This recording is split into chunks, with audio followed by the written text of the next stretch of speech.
Hey guys, welcome back to DC Extra. My name is Chris. Today we're going to be reviewing Obi-Wan Kenobi Season 1.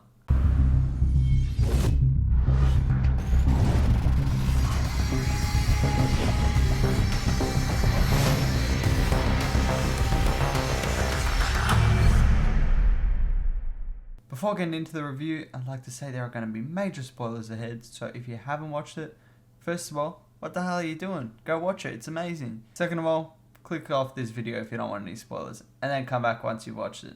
Anyway, now that that's over, let's get into the review. Starting with episode 1. This episode starts with a recap of the prequels, which is a nice touch for anyone who hasn't watched it.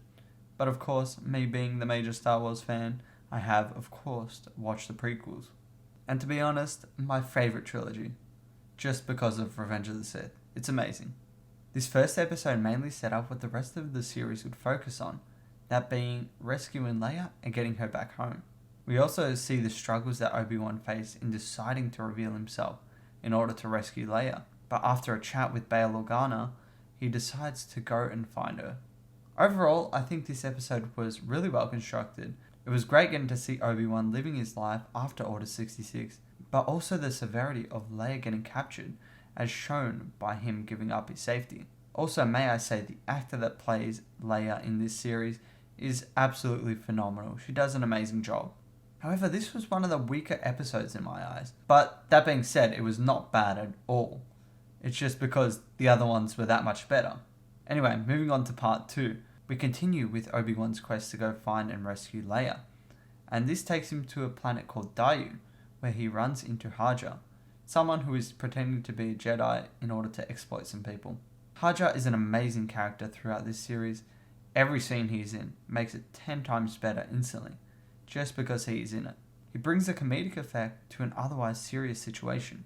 Haja helps Kenobi find Leia, where we see him struggle to explain to her that he is there to help, only gaining her trust after saving her from a fall using the Force, which is the first time he has used it since Revenge of the Sith. Obi-Wan struggles to reconnect with the Force, showing his fear of being reminded of the horrifying events that happened on Mustafar. I love seeing his struggle, but ultimately him overcoming this in order to rescue Leia, showing how much he cares for her.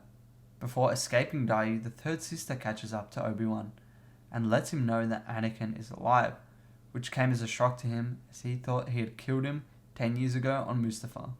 Also, Reva appears to kill the Grand Inquisitor here. Keyword, appears. In this episode, I love seeing Obi-Wan's connection to Leia, and her reminding him of Padme and Anakin.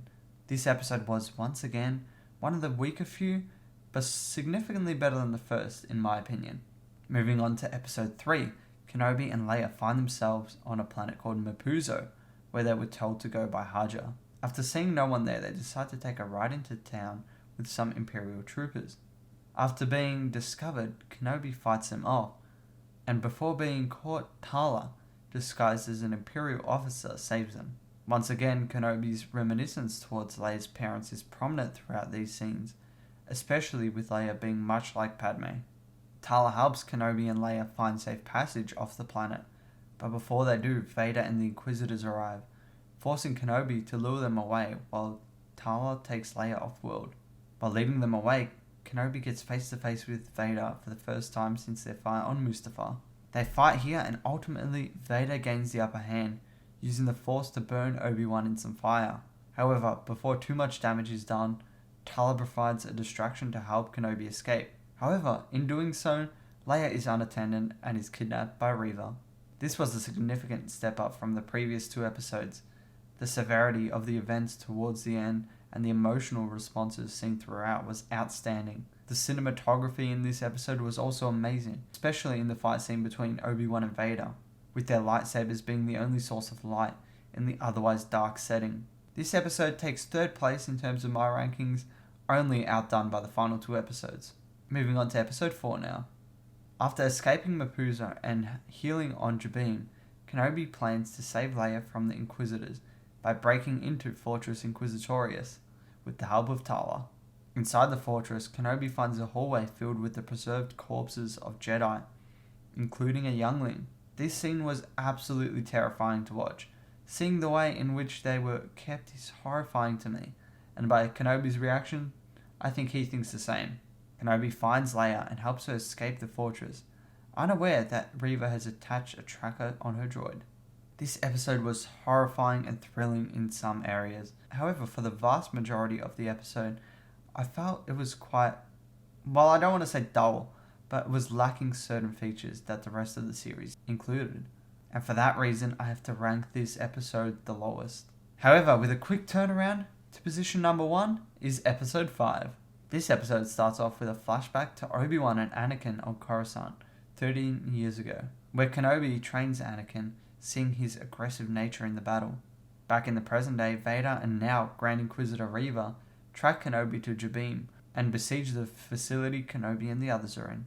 In order to stall for time, Kenobi confronts Reva and figures out that she was a youngling at the time of Order 66, when Anakin killed the other younglings in the Jedi Temple. We get a flashback to that night and see Anakin strike down the younglings, including Reva. However, she only survived due to her rage towards Anakin. Kenobi uses this information to convince Reva to kill Vader to get revenge instead of continuing to serve him. In this time, Leia manages to open the escape doors, finding her droid Lola in the process, allowing everyone to escape before Vader arrives. But just as they are about to escape, Vader arrives and...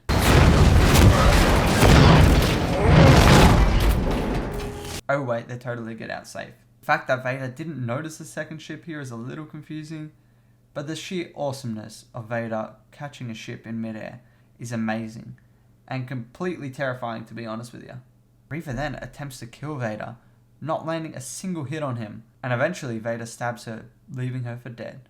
But once again, her rage saves her. Just before the episode ends, Reva finds Obi-Wan's transmitter, revealing to her that Luke is on Tatooine, and Kenobi, now escaping, senses this. As I said before, this episode easily takes number 1 position for me. It was high stakes throughout the entire episode, only bettered by the flashbacks throughout. Reva's backstory and character were added to a lot in this episode, which I loved, because honestly she was one of my favourite characters in the show. Moving on to episode 6. In my eyes, this episode is only slightly worse than the previous one, taking the number 2 position in my rankings. This episode starts off right where the last one left off, with Vader pursuing Kenobi in a Star Destroyer. In order to let Leia and the others escape, Kenobi takes a smaller ship to a nearby planet where Vader follows him. Here, Kenobi and Vader duel, with Vader appearing to have killed Kenobi, only for him to power up to a whole new level after realizing that he is fighting for Leia and Luke. They once again fight. This time, Obi-Wan gains the upper hand, damaging Vader's breathing device and slicing his helmet. This entire scene was incredible. The blue and red lighting provided from their lightsabers emanating off of them, with blue being used on Obi-Wan and red on Vader to signify the dark and light sides of the Force. The emotional connection that Obi-Wan felt towards Vader was also amazing here, but after realizing that Anakin is long dead, leaving only Vader, he leaves Vader as good as dead. But of course he survives, because we see him 10 years later in A New Hope, so don't want to break continuity there.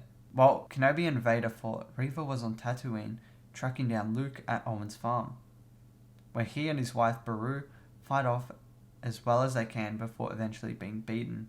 Luke escapes Reva for a while before she catches up to him, knocking him out. Reva, towering over the unconscious youngling, is reminded of her own past during Order 66, and instead of killing Luke, she returns him to Owen and Beru, now with Kenobi there. Kenobi confronts Reva, reassuring her that overcoming her trauma and turning away from the dark side is not a bad thing, but shows strength as opposed to weakness. Kenobi then travels back to Alderaan to see Leia and the Organas one last time, returning Leia's droid to her after she left it with him earlier on in the episode.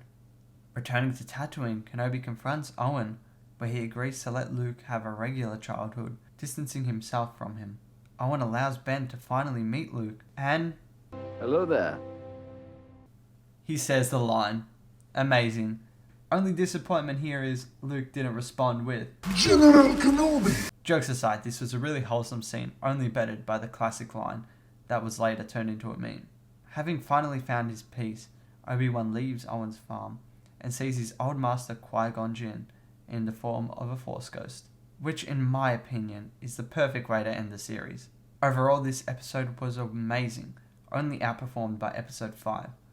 which I believe had slightly better character development and was more intense throughout, but also this episode had a great fight scene between Kenobi and Vader. In my opinion, this series ended nicely with Kenobi finally reconnecting with his old master and Vader abandoning his search for Kenobi. So I personally hope that we don't get a season 2. As much as I'd love it, I think the way they left it is amazing and should just be kept alone.